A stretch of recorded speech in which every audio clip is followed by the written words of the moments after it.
സങ്കീർത്തനം 80 അധ്യായം.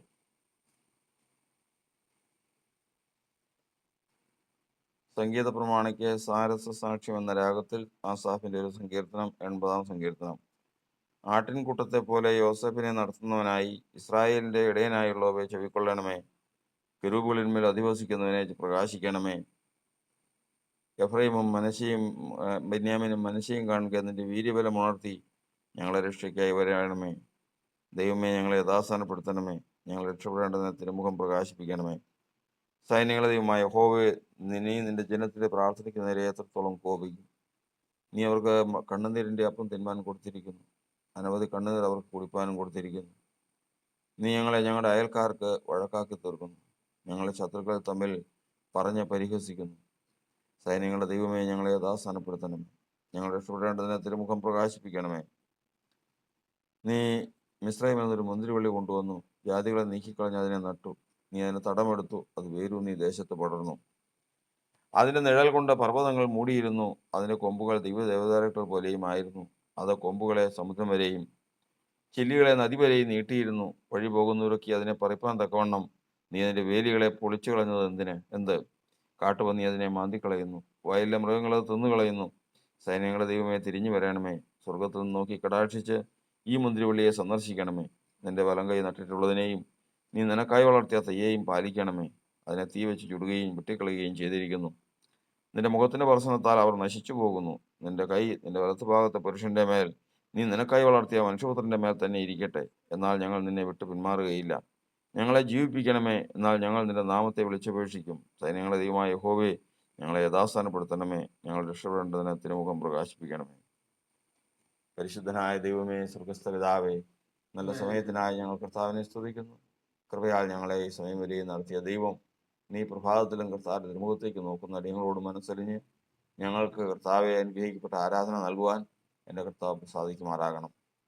കർത്താവെ, ഞങ്ങളുടെ സഭയ്ക്ക് വേണ്ടി പ്രാർത്ഥിക്കുന്നു, സഹോദരങ്ങൾക്ക് വേണ്ടി പ്രാർത്ഥിക്കുന്നു, ദൈവം പൊതുസഭയ്ക്ക് വേണ്ടി പ്രാർത്ഥിക്കുന്നു, ദേശത്തിന് വേണ്ടി പ്രാർത്ഥിക്കുന്നു, കർത്താദാസന്മാർക്കും നിയമങ്ങൾക്കും വേണ്ടി പ്രാർത്ഥിക്കുന്നു, ഭൂമിയിലുള്ള സകല വിശുദ്ധന്മാർക്കും വേണ്ടി പ്രാർത്ഥിക്കുന്നു. എല്ലാവരും ആരാധിച്ച് കർത്താവിന്റെ നാമത്തിൽ വിടുതലാകുവാൻ തക്കവണ്ണം കർത്താവിന്റെ ദയയും കരുണയും കൂടെ ഇരിക്കുമാറാകട്ടെ. മുഖത്തുറക്കാനാകട്ടെ. തൃക്കങ്ങളിലേക്ക് ഏൽപ്പിക്കുന്നു വായിച്ച സങ്കീർത്തനായി സ്തോത്രം. ഞങ്ങൾക്ക് ഞങ്ങളുടെ പ്രാണന് വേണ്ടിയത് അത് നൽകി തരുവാൻ എൻ്റെ കർത്താവ് പ്രസാദിച്ചു കൊള്ളണം. യേശുവിൻ്റെ നാമത്തിൽ അപേക്ഷിക്കുന്നു, കേൾക്കണമേ സ്വർഗീയ പിതാവേ. നമുക്കിരിക്കും. ക്രിസ്തു യേശുവിൻ്റെ അതിപരിശുദ്ധ നാമത്തിന് മഹത്വം ഉണ്ടാകുമാറാകട്ടെ. ഇന്ന് ഇവിടെ ഈ നടത്തുന്ന ഈ ആരാധനയിൽ ശ്രദ്ധിക്കുന്ന പങ്കുകൊള്ളുന്ന എല്ലാവർക്കും ക്രിസ്തു യേശുവിൻ്റെ നാമത്തിൽ സ്നേഹവന്ദനത്തെ അറിയിക്കുകയാണ്. ഇതാ, നാം വിചാരിച്ച സമയത്തേക്കാൾ കർത്താവിൻ്റെ വരവ് ഏറ്റവും അടുത്തെത്തിയിരിക്കുന്നു എന്നുള്ളത് അടയാളങ്ങളാലും അത്ഭുതങ്ങളാലും ലോകത്തിൽ നടക്കുന്ന സംഭവങ്ങളാലും നമുക്ക് ഓർമ്മ തരികയാണ്. നാം ചെയ്യേണ്ടത് എന്താണ്? ഈ സമയത്ത് നമ്മൾ ചെയ്യേണ്ടത് എന്താണ്? അനേകർ ഈ സമയത്ത് കർത്താവിന് വേണ്ടി ഇവരെ ഒന്നും ചെയ്തിട്ടില്ല. പെട്ടെന്ന് തന്നെ സുവിശേഷം അറിയിക്കണം എന്നുള്ളത് ശ്രദ്ധ വെച്ച് അതിലേക്ക് തിരിയുന്നു. അനവധി കാര്യങ്ങളിലേക്ക് തിരിയുകയാണ്. എന്നാൽ ദൈവത്തിന്റെ വചനം പറയുന്നു അതല്ല. നിങ്ങളുടെ സഭായോഗങ്ങളെ ഉപേക്ഷിക്കാതെ നാൾ സമീപിക്കുന്നു തോന്നുന്തോറും അത് അധികമായി ചെയ്യേണ്ടതാണ്. നാള് അടുത്തു വരുന്നു, കർത്താവിന്റെ വരവ് അടുത്തു വരുന്നു. ഇതാ, ഇപ്പോൾ കർത്താവിന്റെ പ്രത്യക്ഷത ഏത് സമയത്തും ആയിരിക്കാം എന്ന് ചിന്തിക്കുന്നവർ ചെയ്യേണ്ട പ്രവൃത്തി, ദൈവത്തിന്റെ വചനം പറയുന്നത് അധികമായി സഭായോഗങ്ങളിൽ സംബന്ധിക്കണം, ആരാധനയിൽ സംബന്ധിക്കണം, പ്രാർത്ഥനയിൽ സംബന്ധിക്കണം. എന്തുകൊണ്ടാണ് അങ്ങനെ ഒരു കൽപ്പന, ഉപദേശം ദൈവം മനുഷ്യന് കൊടുക്കുവാൻ ഇടയായി തീർന്നത്? നാൾ സമീപിക്കുന്നു തോന്നുന്നു, അതിനുവേണ്ടി ഒരുങ്ങി അതിനുവേണ്ടി തങ്ങളുടെ ജീവിതത്തെ എല്ലാവരും ഒരുമിച്ച് കൂടി കർത്താവിനെ കാത്തിരിക്കുന്ന ഒരനുഭവം നമ്മൾ പല ഇടങ്ങളിലും കണ്ടിട്ടുണ്ട്. വിദേശത്തൊക്കെ പല സന്ദർഭങ്ങളിൽ കർത്താവിൻ്റെ വരവെന്ന് തെറ്റിദ്ധരിച്ച് ഡേറ്റും അതിൻ്റെ അടയാളങ്ങളും എല്ലാം പറഞ്ഞ് അതിനുവേണ്ടി കാത്തിരുന്ന് അനേകർ ഒടുവിൽ വിശ്വാസം പോലും നഷ്ടപ്പെട്ടു പോയ അവസ്ഥ നമുക്ക് മനസ്സിലാക്കാവുന്നതാണ്. ഒരു കാര്യം നമുക്ക് അറിയാം, അതല്ല വഴി. കർത്താവ് വരുന്നു എന്നുണ്ടെങ്കിൽ ഉടനെ പോയി എല്ലാവരും ഒരുമിച്ച് കൂടി കർത്താവിൻ്റെ വരവും പ്രതീക്ഷിച്ചിരിക്കുക എന്നുള്ളതല്ല വഴി. കാരണം അതായിരുന്നു വഴിയെങ്കിൽ തെറ്റിപ്പോകില്ലായിരുന്നു. എന്നാൽ ഈ ഒറ്റ കാരണം നിമിത്തം അനേകർ വഴിതെറ്റിപ്പോയതായിട്ട് നാം കാണുന്നു. നമ്മൾ മരാമൺ ഭാഗത്ത് മുൻപ് കർത്താവ് വരും എന്നുള്ള ഒരടയാളം, ഒരു ദർശനം, സ്വപ്നം ആരൊക്കെയോ കണ്ടു. അതിൻ്റെ പേരിൽ പല കുടുംബങ്ങളും അവിടെ പോയി ഇരുന്നു. നമുക്കെല്ലാവർക്കും ഒരുമിച്ച് കൂടി കർത്താവിൻ്റെ വരവും പ്രതീക്ഷിച്ചിരിക്കാം എന്നെല്ലാവരും കൂടെ പറഞ്ഞു ഒത്തു. കാരണം ഇനി ഒന്നും നോക്കണ്ട, ഇനി നമുക്ക് സമ്പാദിക്കാനില്ല, ഉള്ള സമ്പാദ്യമൊക്കെയും നമുക്ക് വിറ്റ് ദരിദ്രർക്ക് കൊടുക്കുക, നല്ലത്. ഒന്നുമില്ലാത്തവരായി, ഉടുതുണിക്ക് മറുതുണി എന്നുള്ളതുപോലെ ഇല്ലാത്തവരായി തങ്ങളുടെ പ്രാഥമിക കാര്യങ്ങൾ മാത്രം നിവർത്തിക്കണം, കുടിക്കണം, അല്പം ജീവൻ നിലനിൽക്കാൻ വേണ്ടിയിട്ടുള്ള ഭക്ഷണവും പാനീയവും മാത്രം മതി. അങ്ങനെയുള്ള തീരുമാനത്തിൽ അവിടെ പോയി കർത്താവിൻ്റെ വരവും പ്രതീക്ഷിച്ചിരുന്നു. എന്നാൽ അവർ പ്രതീക്ഷിച്ച സമയവും കഴിഞ്ഞു, ദിവസങ്ങളും കഴിഞ്ഞു, കാലങ്ങളും മറിഞ്ഞുപോയി. അനേകർ അതിൽ നിന്ന് പോയി ജീവിതത്തിലേക്ക് പ്രവേശിച്ചു, ഇതിലേക്ക് കൂടാതെ വണ്ണം മാറിപ്പോയി. ഒടുവിൽ ഒരു ചെറിയ വിരലിൽ എണ്ണാവുന്നത് എന്ന് പറയുന്ന ഒരു കൂട്ടം മാത്രം അവിടെ ശേഷിച്ചു. അവസാനം ഒരു ലജ്ജിതരായി അവരും മടങ്ങേണ്ടി വന്നു.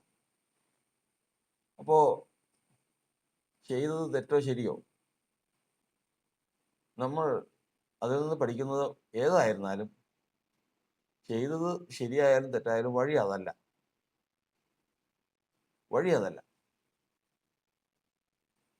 അപ്പോൾ നമ്മൾ വിദേശത്തെ കാര്യങ്ങൾ ആയിരങ്ങൾ അങ്ങനെ കാത്തിരുന്നിട്ട് ഒക്കെയും അവസാനം ലജ്ജാകരമായിട്ടുള്ള അനുഭവമായിരുന്നുവെന്ന് നാം മനസ്സിലാക്കുക. അതുകൊണ്ട് നാം അതൊക്കെയും അതിൻ്റെ പൊരുൾ മനസ്സിലാക്കി തിരിയുകയാണ്. നമുക്ക് നമ്മുടെ ഒരു സഹോദരൻ്റെ സാക്ഷ്യം നമുക്ക് കേൾക്കാനിടയായി തീർന്നിട്ടുണ്ട്. കർത്താവിൻ്റെ വരവ് ആയി എന്നുള്ളത് ഏകദേശം ഉറപ്പായി എന്ന് വിശ്വസ്തമായിട്ടുള്ള പ്രധാന ദാസന്മാരിൽ നിന്ന് അദ്ദേഹം ഗ്രഹിച്ചു.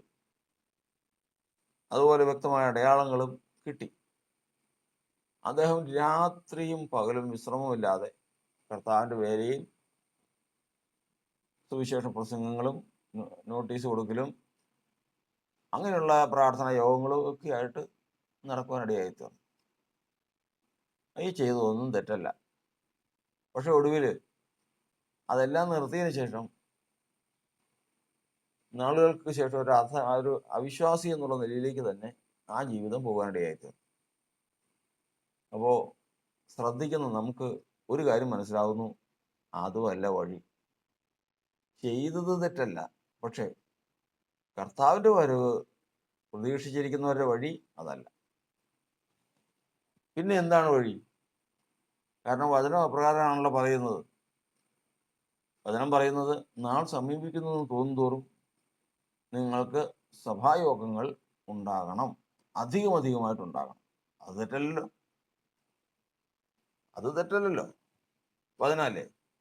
അപ്പോൾ കർത്താവിൻ്റെ വരവിൻ്റെ അടയാളങ്ങൾ കണ്ടതോടുകൂടി ഒരു സ്ഥലത്ത്, അതായത് കർത്താവിൻ്റെ വരവ് വരെയും എല്ലാ ദിവസവും ആരാധന തീരുമാനിച്ച ഒരു ഇടത്തെക്കുറിച്ച് ഒരാൾ പറഞ്ഞിട്ടുണ്ട്.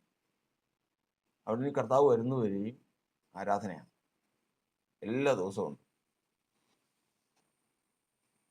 എന്നാൽ അത് ഇപ്പൊ ഏകദേശം പറഞ്ഞിട്ട് 30 വർഷത്തിൽ കഴിയുന്നു. അപ്പോൾ ഇന്നും അതെങ്ങനെ നിലനിൽക്കുന്നുണ്ടോ എന്നുള്ളതൊന്നും എനിക്കറിയില്ല.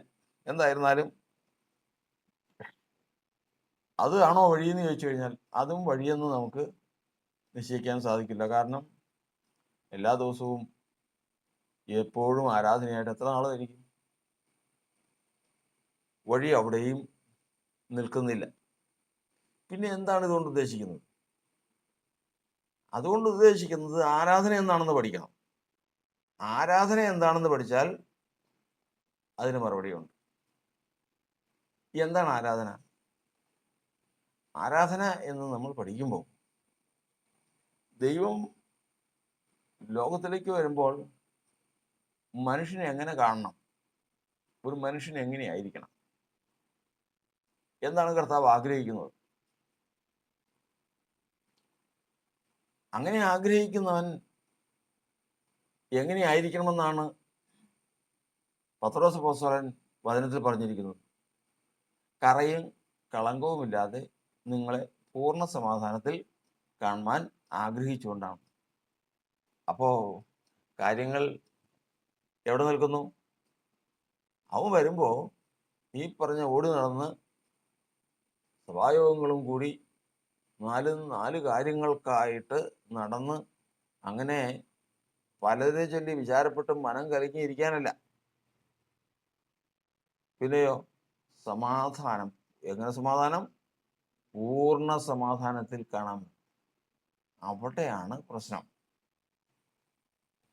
അപ്പോൾ ഈ പറഞ്ഞ എല്ലാ കാര്യങ്ങൾക്കും പോകുമ്പോഴും മനുഷ്യൻ തന്നിലേക്ക് തന്നെ ഒന്ന് നോക്കണം, താൻ പൂർണ്ണ സമാധാനത്തിലാകുമോ?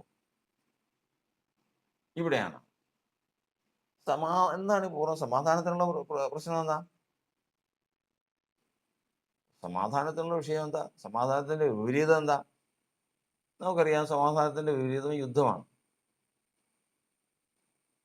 യുദ്ധമാണ് സമാധാനത്തിന്റെ വിപരീതം, അല്ലെങ്കിൽ അസമാധാനം.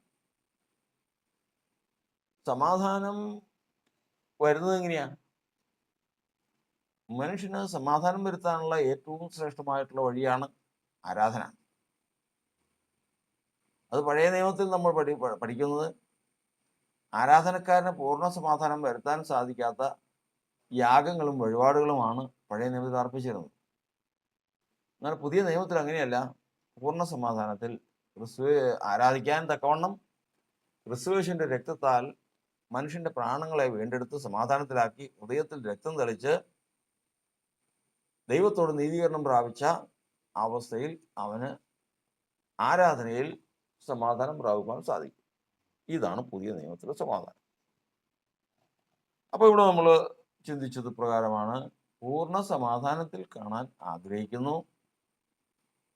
പൂർണ്ണ സമാധാനത്തിൽ കാണാൻ ആഗ്രഹിക്കുന്ന ദൈവം അത് പ്രാപിപ്പാനുള്ള വഴി മനുഷ്യന് കൊടുത്തിരിക്കുന്നത് ആരാധനയിൽ കൂടിയാണ്. ഇനി അടുത്തത്, പൂർണ്ണ സമാധാനത്തിൽ വരുന്നതിന് വിരോധമായിട്ട് ശത്രു കൊണ്ടുവന്നിട്ടിരിക്കുന്ന രണ്ട് കാര്യങ്ങളെ കുറിച്ച് പത്രോസിന്റെ ലേഖനം പറയുന്നു. എന്താണ്? കറയും കളങ്കവും. കറ, കളങ്കം. കറ എന്ന് പറഞ്ഞാൽ മനുഷ്യന്റെ പ്രാണന് പറ്റുന്ന കറ. മനുഷ്യന് പ്രാണന് പറ്റുന്ന കറ എന്ന് പറയുന്നത് അവന്റെ ജഡത്തിന്റെ പ്രവൃത്തികളാണ്. ജഡത്താൽ കറ പിടിച്ച അങ്കി എന്നാണ് വചനം. ജഡത്താൽ കറ പിടിച്ച അങ്കി. അപ്പോ ഈ ലോകം ദുഷ്ടന്റെ അധീനതയിൽ കിടക്കുന്നു. ദൈവത്തിന്റെ എതിരാളിയായ പിശാചാണ് ഈ ലോകത്തെ ഭരിക്കുന്നത്. ഈ ലോകത്തിൽ 6 ദിവസ സൃഷ്ടിയിൽ എന്തെല്ലാം ഉണ്ടോ അതൊക്കെയും ശത്രുവിന്റെ കീഴിലാണ്. അതുകൊണ്ടാണ് യേശുവിനോട് സാത്താൻ ഇപ്രകാരം പറഞ്ഞത്. ക്ഷണനേരത്തിൽ ലോകത്തിന്റെ മഹത്വത്തെയൊക്കെയും കാണിച്ചതിന് ശേഷം യേശുവിനോട് സാത്താൻ പറഞ്ഞു, നീ എന്ന് ഇത് മുഴുവനും എങ്കൽ ഏൽപ്പിക്കപ്പെട്ടിരിക്കുന്നു. നീ വീണ് എന്നെ ഒന്ന് നമസ്കരിച്ചാൽ ഇത് മുഴുവനും നിന്റേതാണ്. അപ്പോ ഈ മുഴു ലോകവും ദുഷ്ടന്റെ അധീനതയിൽ കിടക്കുന്നു. മനുഷ്യനെ സംബന്ധിച്ചാണെങ്കിൽ അവന്റെ വീണ്ടെടുപ്പ് കഴിഞ്ഞത് നീ എൻ്റെ പ്രാണനെ വീണ്ടെടുത്ത സമാധാനത്തിലാക്കി. മനുഷ്യന്റെ വീണ്ടെടുപ്പ് കഴിഞ്ഞിട്ടുള്ളത് പ്രാണന് മാത്രമാണ്. അതായത് ശരീരത്തിന്റെ വീണ്ടെടുപ്പ് കഴിഞ്ഞിട്ടില്ല. റോമാലേഖനം 8-ാം അധ്യായത്തിൽ എഴുതിയിരിക്കും പ്രകാരം ആത്മാവെന്ന ആദ്യദാനം ലഭിച്ചിരിക്കുന്ന നാമും ശരീരത്തിന്റെ വീണ്ടെടുപ്പായ പുത്രത്വത്തിന് കാത്തുകൊണ്ട് ഉള്ളിൽ ഞാനങ്ങുന്നു. ഇനി നമുക്ക് ഈ ശരീരത്തിന്റെ വീണ്ടെടുപ്പ് കൂടി കഴിഞ്ഞാലേ, ശരീരത്തിന്റെ വീണ്ടെടുപ്പ് കൂടി സാധിച്ചാൽ മാത്രമേ മനുഷ്യർക്ക് ലോകത്തെ ജയിക്കാൻ സാധിക്കൂ. കർത്താവായ യേശു ലോകത്തിലേക്ക് വന്ന സുവിശേഷം നമുക്ക് തന്നു. കർത്താവിന്റെ രക്തം നമുക്ക് തന്നു. വീണ്ടെടുപ്പിനുള്ള കാര്യങ്ങളെല്ലാം തന്നല്ലോ. ആ സുവിശേഷത്തിൽ കൂടി നമ്മുടെ പ്രാണനെ വീണ്ടെടുത്തു. എന്നാൽ നമ്മുടെ ശരീരത്തെയും കൂടെ അങ്ങ് വീണ്ടെടുത്തിരുന്നെങ്കിലോ, നമ്മുടെ ശരീരത്തെയും കൂടി വീണ്ടെടുത്തിരുന്നെങ്കിലോ ഇന്ന് നമ്മൾ ദൂതന്മാരെ പോലെ ആയി തീരുമായിരുന്നു. നമുക്കിങ്ങനെയുള്ള പോരാട്ടമൊന്നും ഉണ്ടാകുമായിരുന്നില്ല. പക്ഷെ പ്രാണനെ വീണ്ടെടുത്തെങ്കിലും നമ്മുടെ മുറുകെ പറ്റുന്ന പാപങ്ങളും നമ്മുടെ സ്വമേധാപാപങ്ങളും എല്ലാം തീർത്തും പോകാതെ ഉണ്ടാകുമായിരുന്നു. അതുകൊണ്ടാണ് ശരീരത്തിന്റെ വീണ്ടെടുപ്പ് കഴിയാതെ അതിന് സമയം വെച്ചിരിക്കുന്നത്. അപ്പൊ ഇവിടെ നിന്ന് നമ്മൾ പഠിക്കുന്നത്, ഈ ശരീരത്തിൽ കൂടി ശത്രു സ്വാധീനിച്ച് ചെയ്യുന്ന പ്രവർത്തനങ്ങളാണ് കറയെന്ന് പറയുന്നത്. പത്രോസിന്റെ ലേഖനത്തിൽ പറഞ്ഞിരിക്കുന്നത്, നിങ്ങളുടെ ആത്മാവിനോട് പോരാടുന്ന ജഡമോഹങ്ങളെ വിട്ട് ഈ ശരീരത്തിൽ കൂടി ആത്മാവിൽ മോഹമുദിപ്പിക്കും. ആ മോഹം നിവർത്തിച്ചു കഴിയുമ്പോൾ അതിൻ്റെ പേരാണ് കറ. ഓർത്തോളണം, സകല ലോകത്തെയും കീഴടക്കിയിരിക്കുന്ന സാത്താൻ ലോകത്തിന്റെ ഭാഗമായ മനുഷ്യന്റെ വീണ്ടെടുപ്പ് കഴിയാത്ത ശരീരത്തിൽ കൂടി വീണ്ടെടുപ്പ് കഴിഞ്ഞ പ്രാണനിൽ കൂടി മോഹമുദിപ്പിക്കും. ഈ മോഹത്തിന് മനുഷ്യൻ കീഴടങ്ങിപ്പോയാൽ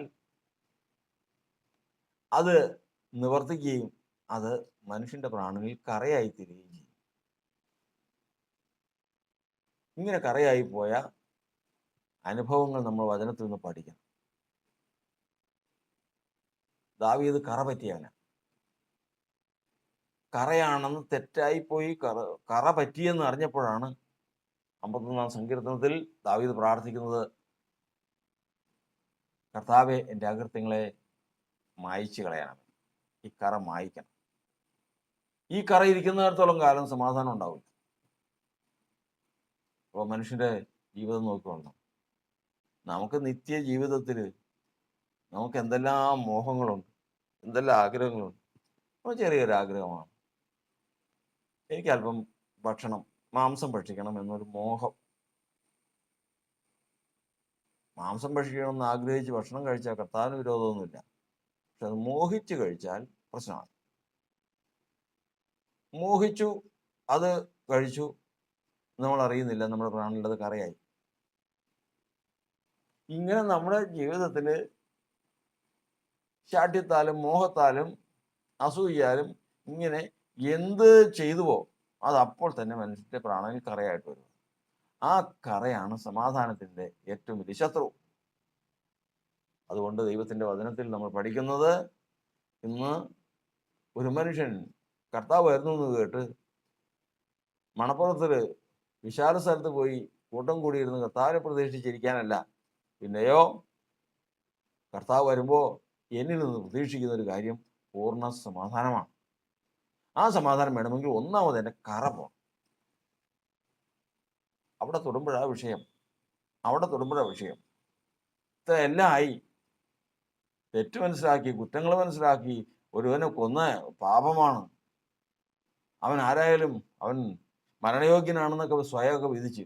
പക്ഷേ ബത്ശേബേനെ വിട്ടുകൊടുക്കാൻ തയ്യാറായിട്ടുണ്ടോ? കർത്താവേ, നിന്റെ നീ പറയുന്ന പോലെ ഞാൻ ചെയ്യാം, ഊരിയാവിൻ്റെ ഭാര്യയെ ഞാൻ അവനെ ഒരു നീതിമാനെ കൊന്നിട്ടെടുത്ത് എന്നാൽ അതങ്ങ് ഞാൻ കൊടുക്കാം എന്ന് പറഞ്ഞിട്ടുണ്ടോ? അത് നമ്മൾ കാണുന്നില്ല. കറയുണ്ട്. ആ കറ നീങ്ങണം. ദൈവത്തിന്റെ വരവ്, കർത്താവിന്റെ വരവ് എന്ന് പറയുമ്പോൾ കർത്താവ് ഉദ്ദേശിച്ചതാണ് ആ കറ നീങ്ങണം. കാരണം ആ കറ എന്ന് പറയുന്നത് സമാധാനമില്ല. എത്ര നാളായി ദാവീദൊന്ന് ഉറങ്ങിയിട്ട്, ഒന്ന് സ്വസ്ഥമായിട്ട് ഉറങ്ങിയിട്ട് നാളത്തിനെ ഒന്ന് സ്വസ്ഥം ആശ്വസിച്ചിട്ട് എന്തൊക്കെ നഷ്ടപ്പെട്ട്, മനസ്സൊരുക്കത്തിന്റെ ആത്മാവ് നഷ്ടപ്പെട്ട്,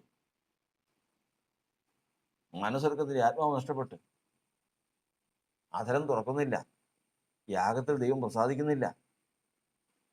സകല വിധത്തിലും കർത്താവേ സന്തോഷവും ആനന്ദവും എന്നെ കേൾക്കുമാറാക്കണമേ. ഒരു സന്തോഷമുള്ള വാർത്ത കേട്ടിട്ട് നാളെത്രയെന്നറിയാവോ? ഒരു ആനന്ദത്തിന്റെ ഒരു അനുഭവം ഉണ്ടായിട്ട് നാളെത്രയെന്നറിയാവോ? എങ്ങനെ ദൈവത്തിന്റെ ആത്മാവിൽ ആനന്ദിച്ച് ദൈവത്തിന്റെ ഇസ്രായേലിന്റെ മധുരഗായകനായിട്ട് നിന്ന് പാടി ആനന്ദിച്ച് പെട്ടകത്തിന് മുമ്പാകെ തുള്ളി ആർത്ത ദാവീദ് നിന്ന് നടക്കുന്ന എങ്ങനെയാണെന്നറിയാം? അധികാരത്തോടുകൂടി. സമാധാനമില്ല.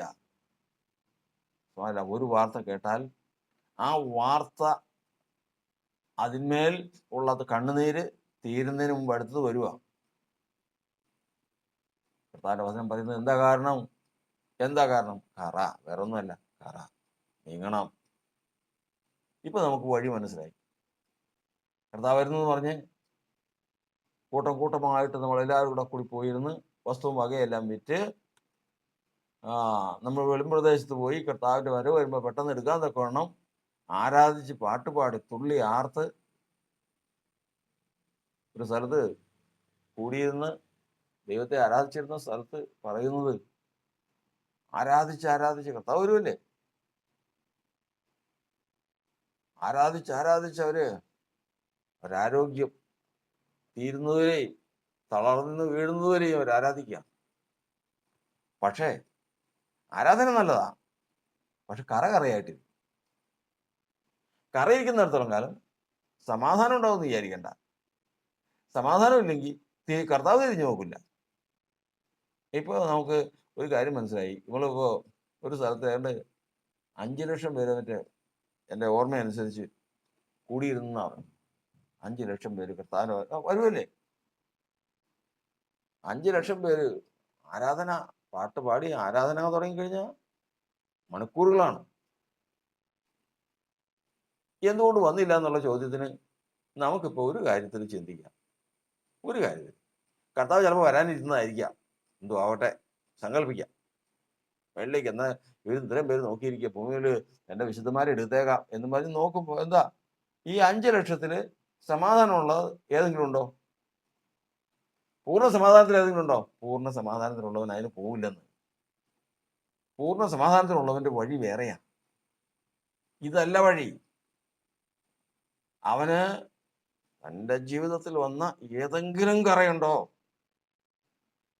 ഏതെങ്കിലും ഒരു കറ, ദൈവമേ എന്നെ അസ്വസ്ഥനാക്കുന്ന ഏതെങ്കിലും ഒരു കറ, അത് നീങ്ങിപ്പോണം. അതിന് വേണ്ടിയിട്ടുള്ള അധ്വാനമാണ്. രണ്ടാമത്താണ് കളങ്കം. കളങ്കം എന്ന് പറഞ്ഞാൽ യഹോവയുടെ ന്യായപ്രമാണം അനുസരിച്ച് നടപ്പിൽ നിഷ്കളങ്കരായവർ ഭാഗ്യവാന്മാർ. കളങ്കം, നിഷ്കളങ്കം. ദൈവത്തിന്റെ വചനം പറയുന്നത് 99 വയസ്സായി, 75-ാമത്തെ വയസ്സിൽ വിളിച്ചിട്ട് 24 വർഷമായി. അബ്രഹാമിന് ഒരു സന്തതിയെ കൊടുക്കണം, ദൈവത്തിന്റെ ആഗ്രഹം. ഈ കൊടുക്കുന്ന സന്തതി നീതിമാനായിരിക്കണം, ദൈവഭക്തനായിരിക്കണം, ദൈവം തൻ്റെ പുസ്തകത്തിൽ എഴുതിയിരിക്കുന്ന പ്രജയായിരിക്കണം. ഇവിടെ കൊടുക്കാൻ നിവൃത്തിയില്ല. ഇസ്ഹാക്കിനെ മകനായിട്ട് കൊടുക്കണമെങ്കിൽ അബ്രഹാം സങ്കീർത്തനത്തിൽ വായിക്കുന്ന പോലെ സമാധാന പുരുഷന് സന്തതി ഉണ്ടാകും. നിഷ്കളങ്കനെ കുറിക്കൊള്ളുക, നേരുള്ളവനെ നോക്കിക്കൊള്ളുക, സമാധാന പുരുഷന് സന്തതി ഉണ്ടാകും. നേരുള്ളവനും നീതിമാനും നിഷ്കളങ്കനുമായി തീരണം. ആ നിഷ്കളങ്കനായി തീർന്നാൽ ഈ സന്തതി കൊടുക്കാൻ കർത്താവ് തയ്യാറാണ്. 99 വയസ്സിൽ വന്നതിന് ശേഷം കർത്താവ് അബ്രഹാമിനോട് പറയുകയാണ്, അബ്രഹാമേ, നീ മനസ്സിലാക്കേണ്ടത് ഞാൻ ഏൽ ശദ്ദായി ആകുന്നു എന്ന് പറഞ്ഞാൽ ഞാൻ സർവശക്തിയുള്ള ദൈവമാകും. സർവശക്തി എന്ന് പറഞ്ഞാൽ അതിനപ്പുറം ശക്തിയില്ലല്ലോ. സർവശക്തിന് ഒരാളെ ഉണ്ടാവുള്ളൂ. കാരണം അല്ലെങ്കിൽ ആ വാക്കിന് അർത്ഥമില്ലാതെ വരും. സർവശക്തിന് ഒരാളെ ഉള്ളൂ, ആ ദൈവമാകുന്നു ഞാൻ. നീ എൻ്റെ മുമ്പാകെ നടന്ന് നിഷ്കളങ്കനായിരിക്കുക. മനസ്സിലായോ? അപ്പൊ നിഷ്കളങ്കത ഇല്ലാതെ വരുന്നതിന്റെ കാരണം, കളങ്കം വരുന്നതിന്റെ കാരണം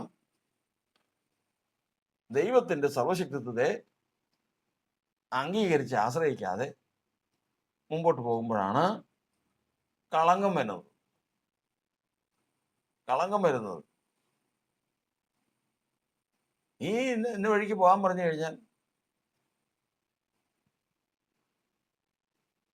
യോർദാനിൽ പോയി 7 പ്രാവശ്യം നീ മുങ്ങ്, നിന്റെ രോഗം സൗഖ്യമാകുമെന്ന് എലീശ പ്രവാചകൻ നയമാനോട് പറഞ്ഞപ്പോ ഉടനെ തന്നെ തന്റെ യുക്തി അതിനെതിരെ നിൽക്കുക. ഇതിൽ നല്ല വെള്ളം അവിടെ ഉണ്ടല്ലോ, പിന്നെ അവിടെ മുങ്ങുന്ന എന്തിനാ? അങ്ങനെയല്ല, ദൈവത്തെ അനുസരിക്കുക. എന്നിട്ട് കാര്യം സാധിച്ചില്ലെങ്കിൽ അത് ദൈവമാണ്. എൻ്റെ വചനം നിവർത്തിക്കേണ്ടതിന് ഞാൻ ജാഗരിച്ചുകൊള്ളുന്നു. തൻ്റെ നിലനിൽപ്പിന് വേണ്ടിയിട്ട് ഭാര്യയെ ഫറവോന്റെ അരമനയിൽ പറഞ്ഞുകൊണ്ടോ വല്ല കാര്യമുണ്ടോ? പേടിയാ. അതാ കർത്താവ് പറഞ്ഞിരിക്കുന്നത്, നീ ആരെയാ പേടിച്ച് ഭയപ്പെട്ടെ? എന്നേക്കാൾ കൂടുതൽ നീ ആരെയാ പേടിച്ച് ഭയപ്പെട്ടെ? തൻ്റെ ഭാര്യ സുന്ദരിയാണ്.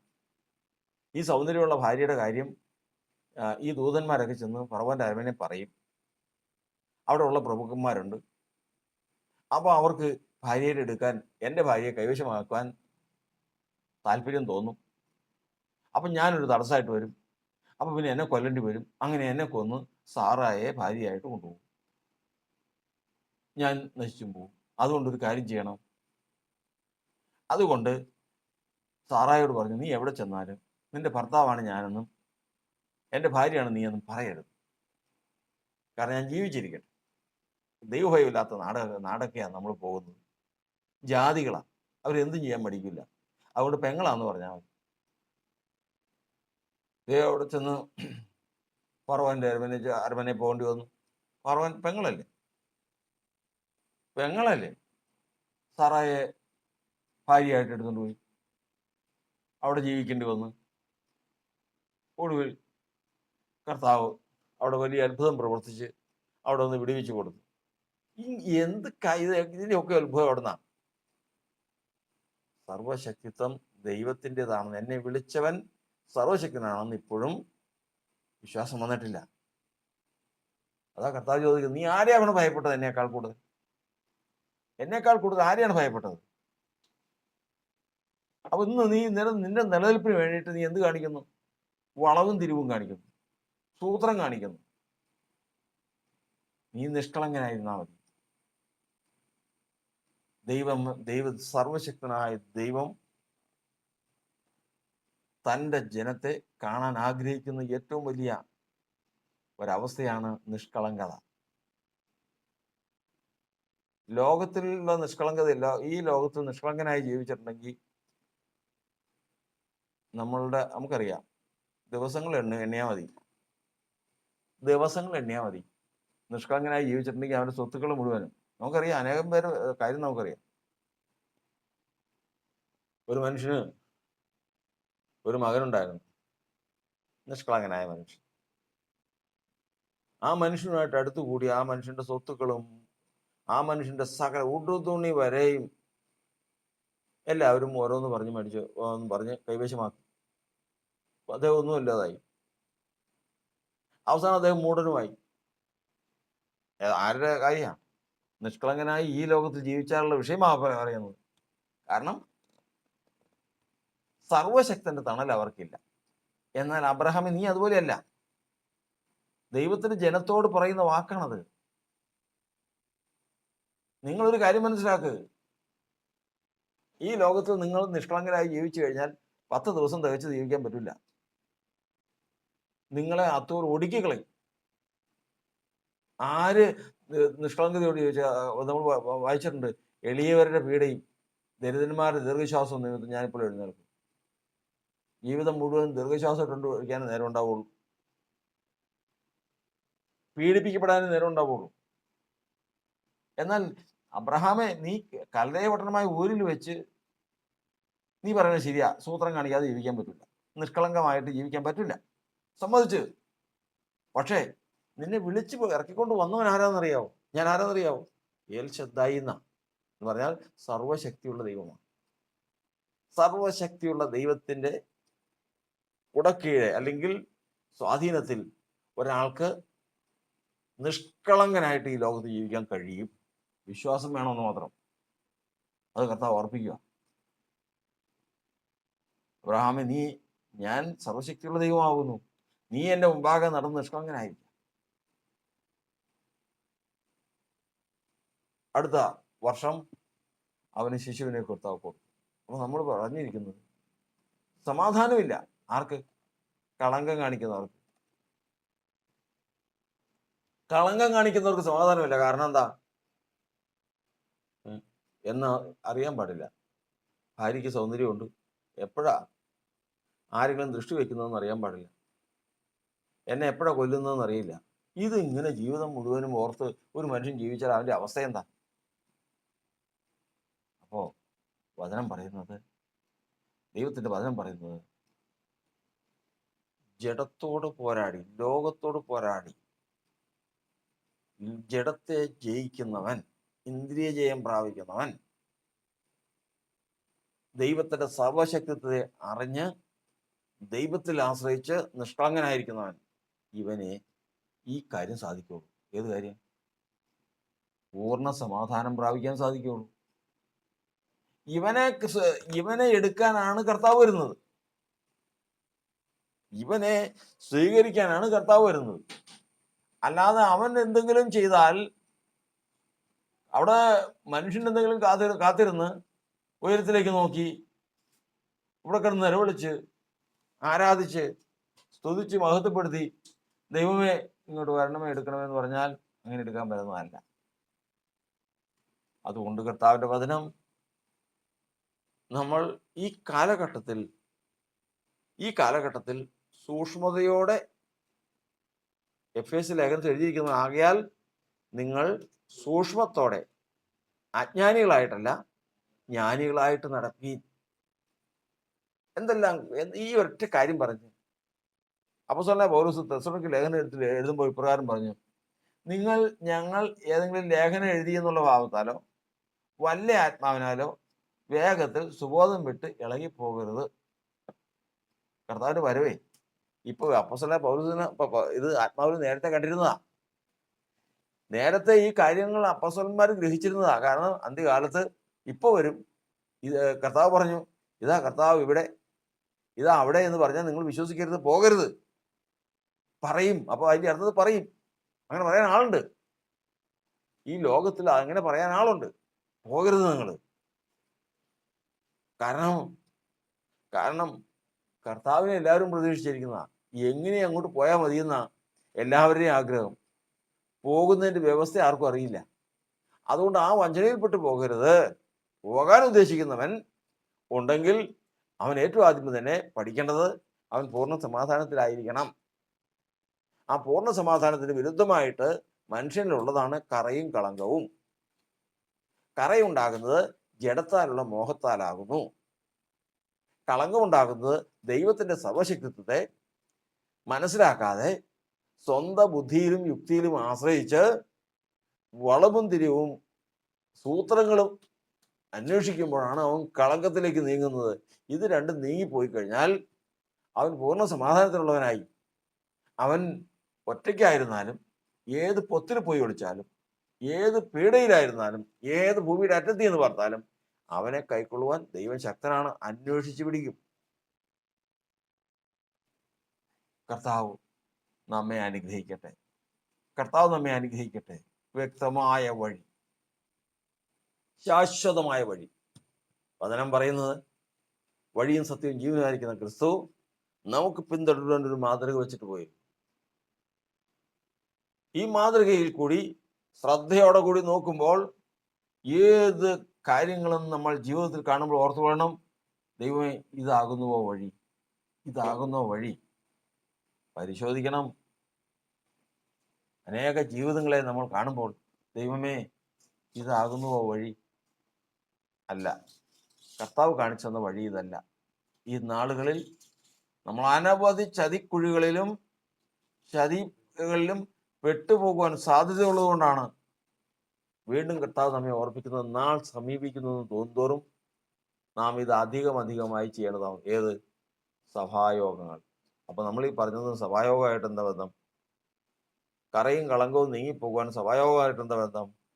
ദൈവത്തിന്റെ സന്നിധിയിലേക്ക് വരുമ്പോൾ, ദൈവത്തിന്റെ ആരാധനയ്ക്കായിട്ട് കടന്നു വരുമ്പോൾ ദൈവം എടുത്തു കളയുന്ന രണ്ട് കാര്യങ്ങളാണ് ഈ കറയും കളങ്കവും.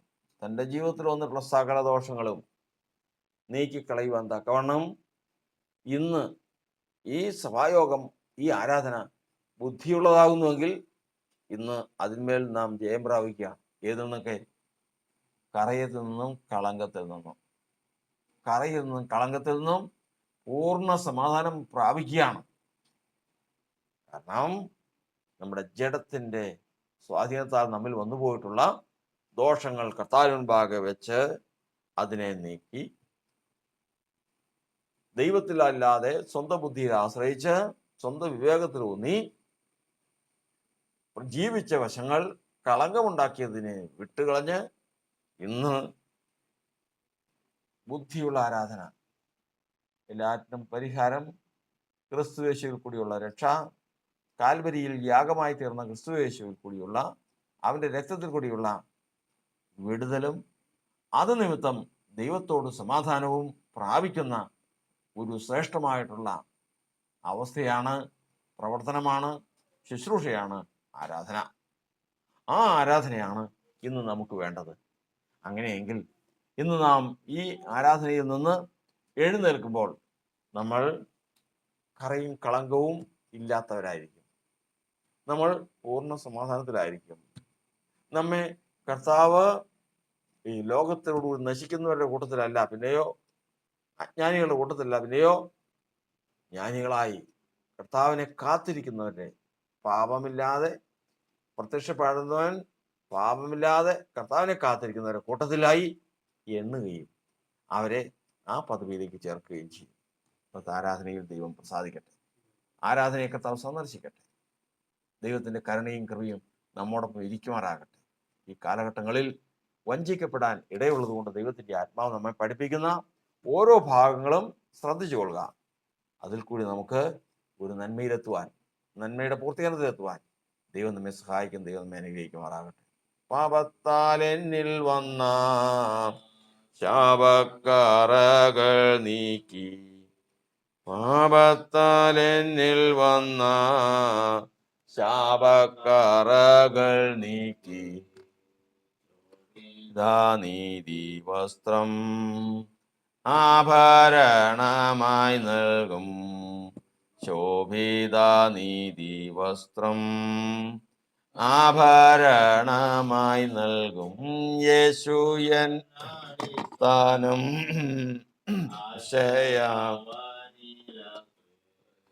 യേശു എന്നടിസ്ഥാനം ആശയവനിലത്രേ, ആശ്വാസത്തിൻ പൂർണ്ണത യേശുവിൽ കണ്ടേ ഞാനും, ആശ്വാസത്തിൻ പൂർണ്ണത യേശുവിൽ കണ്ടേ